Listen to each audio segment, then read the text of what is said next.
నమస్తే, welcome to hash tag you. నేను మీ రాజేష్. దేశంలో ఇప్పుడు మూడ్ ఆఫ్ ది నేషన్ ఏదైతే ఇండియా టుడే, అట్లాగే సీ ఓటర్ ప్రతిష్టాత్మక సంస్థలు రిలీజ్ చేసినటువంటి జాతీయ స్థాయి సర్వే మీద ఇప్పుడు పెద్ద ఎత్తున చర్చ జరుగుతుంది. సో ఈ నేపథ్యంలో అనేక అంశాల మీద వాళ్ళు ఇప్పటికిప్పుడు ఎన్నికలు జరిగితే ఎన్డీఏ కూటమి కొంత లీడ్లో ఉందా, లేదంటే ఇండియా కూటమి ఇండియా బ్లాక్ కొంత లీడ్లో ఉందా, లేకుంటే గతంలో ఈ పరిపాలన అంటే 1 year తర్వాత ఇప్పుడు ఉన్నటువంటి పాలన ఏ విధంగా సాగుతుంది, ప్రజల్లో ఉన్నటువంటి ఫీడ్బ్యాక్స్ ఏంటి, ప్రజా అభిప్రాయం ఏ విధంగా ఉంది, ఇటువంటి నేపథ్యంలో ఇప్పుడు అనేక అంశాలు అనేక కోణాల్లో దాదాపుగా 2 లక్షలకు పైగానే శాంపుల్స్ ప్రతి ఒక్క నియోజకవర్గంలో కూడా తీసుకున్నట్టుగా ఆ యొక్క సర్వే యొక్క సారాంశంగా మనకు కనిపిస్తుంది. సో ఇటువంటి సందర్భాల్లో సహజంగానే బెస్ట్ సీఎంస్ అంటే జాతీయ స్థాయిలో ప్రతిష్టాత్మకంగా సీఎంస్ ఎవరున్నారు, ముందు వరుసలో ఎవరున్నారు అనేది వాళ్ళు ఎప్పుడు కూడా చేస్తుంటారు. గత ఫిబ్రవరిలో కూడా ఈ బెస్ట్ సీఎంస్ యొక్క లిస్టుని రిలీజ్ చేసింది ఇండియా టుడే.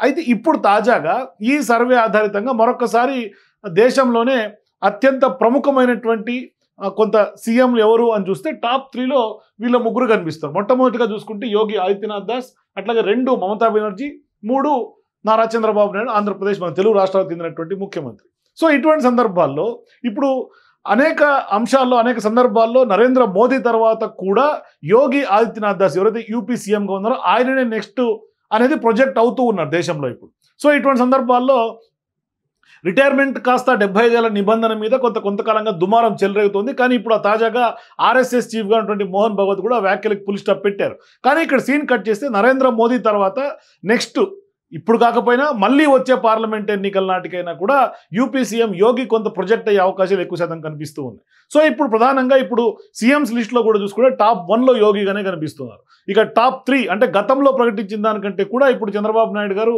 కొంత బాగా పైకి ఎదిగి ఇప్పుడు 3వ స్థాయికి అంటే ఇక్కడ టాప్ 3లో ఆయన నిలుస్తూ ఉన్నారు. సో ఇటువంటి సందర్భాల్లో ఇప్పుడు యూపీ ముఖ్యమంత్రిగా ఉన్నటువంటి యోగి ఆదిత్యనాథ్ తన రాష్ట్రంలో కాకుండా ఇతర రాష్ట్రాల్లో కూడా కొంత బాగా ప్రాచుర్యం పొందారు అని స్పష్టంగా చెప్పుకోవచ్చు.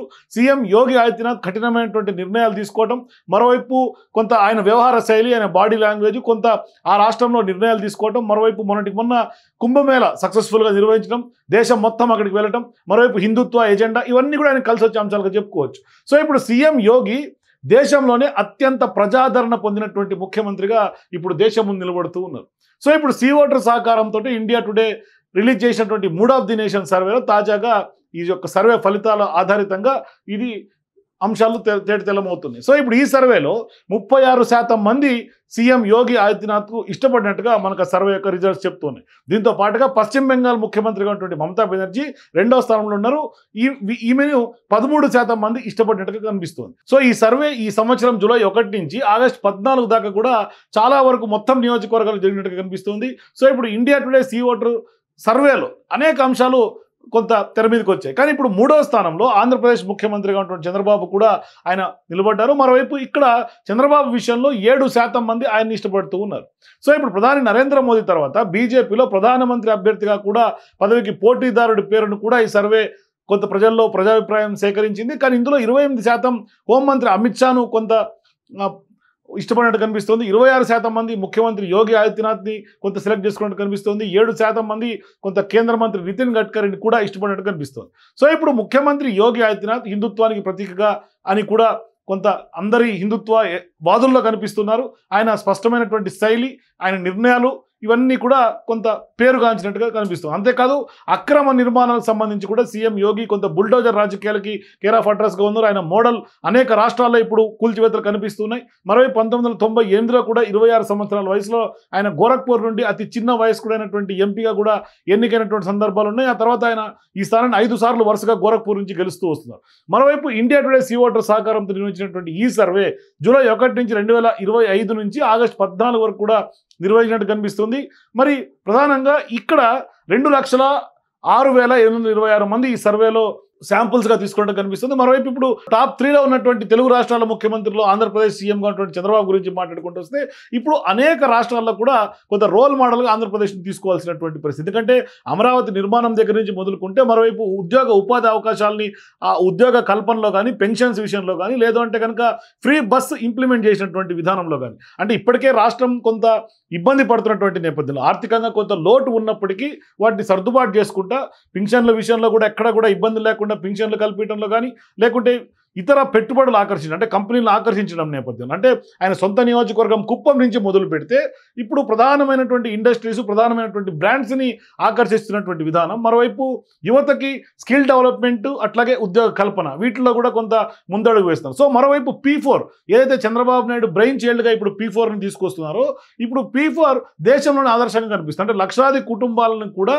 కొంత ఇబ్బందికి ఆర్థికంగా కానీ లేకుంటే అనేక సోషల్ ఎకనామిక్స్ దాంట్లో కూడా వాళ్ళందరూ కూడా వెనకబడినటువంటి నేపథ్యంలో వాళ్ళందరినీ కూడా కొంత అప్పర్ హ్యాండ్ ఇచ్చేలాగా కొంత పేదలకు పంచాలి అనే ఒక లక్ష్యంతో ఒక కొత్త కాన్సెప్ట్ తోటి నూతనంగా ముందుకు వెళ్తున్నటువంటి సందర్భం. అంటే గతంలో ఆయన అప్పట్లో ఉమ్మడి ఆంధ్రప్రదేశ్లో సీఎంగా ఉన్నటువంటి జన్మభూమి ఏ విధంగా అయితే ఆయన కొంత బ్రాండ్గా ఆయన నిలబడిందో ఇప్పుడు P4 కొంత ఆంధ్రప్రదేశ్ సీఎం చంద్రబాబుకు బ్రాండ్గా నిలబడుతుంది. సో ఇట్లాంటి సందర్భాల్లో ఒక రకంగా ఇప్పుడు చంద్రబాబు కూడా మన తెలుగు రాష్ట్రాలుగా దేశంలోనే ఎన్డీఏలో కీలక భాగస్వామ్యంలో ఉన్నప్పటికీ కూడా కొంత రోల్ మోడల్గా నిలబడుతున్నారని చెప్పడంలో ఎటువంటి అతిశయోక్తి లేదు. సో ఇప్పటికే P4 చాలా వరకు కూడా కుటుంబాలు కొంత లబ్ధి పొందుతున్నటువంటి నేపథ్యం మనం చూస్తున్నాం. మరోవైపు ముఖ్యమంత్రి స్వయంగా చాలామంది పేద కొంత వెనుకబడినటువంటి కుటుంబాలకి ఆయనే స్వయంగా కొంత పెన్షన్లు ఇవ్వడానికి వెళ్ళటం, మరోవైపు వాళ్ళ అవసరాలను తీర్చడం, ఇవన్నీ కూడా ఒక వినూత్నంగా కొంత పబ్లిక్ని అడ్రస్ చేస్తున్నటువంటి విధానాలు చూస్తుంటే స్పష్టంగా దేశంలోనే ఒక రోల్ మోడల్గా చంద్రబాబు ఎదుగుతున్నారని స్పష్టంగా చెప్పుకోవచ్చు.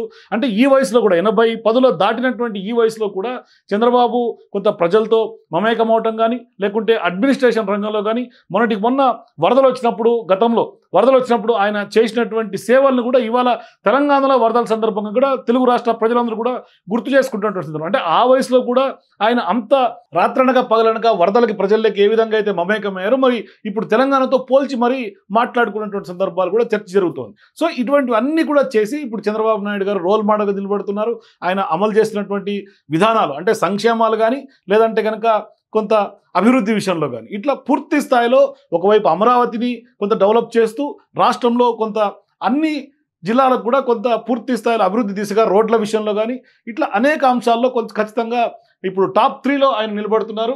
మరోవైపు ఇండియా టుడే రిలీజ్ చేసేటువంటి సర్వేలో కూడా చంద్రబాబు నాయుడు గారు టాప్ 3లో ఉన్నారు. ఉచిత బస్సు స్కీమ్ నుంచి మొదలు పెడితే అనేక అంశాల్లో కొంత ముందడుగు వేస్తున్నట్టుగా కనిపిస్తుంది. సో మీరు కూడా ఇప్పటికే తొలి ఏడాది పూర్తి చేసుకున్నటువంటి ఆంధ్రప్రదేశ్ ప్రభుత్వం అనేక సంక్షేమ కార్యక్రమాలు ప్రజలకు అందుబాటులోకి తీసుకొస్తున్నటువంటి నేపథ్యంలో ఇప్పుడు టాప్ 3లో నిలిచినటువంటి చంద్రబాబు గురించి కానీ లేకుంటే టాప్ 1లో ఉన్నటువంటి యోగి గురించి కానీ మీ అభిప్రాయాల కింద కామెంట్స్ తెలియజేయండి. For more videos please watch #.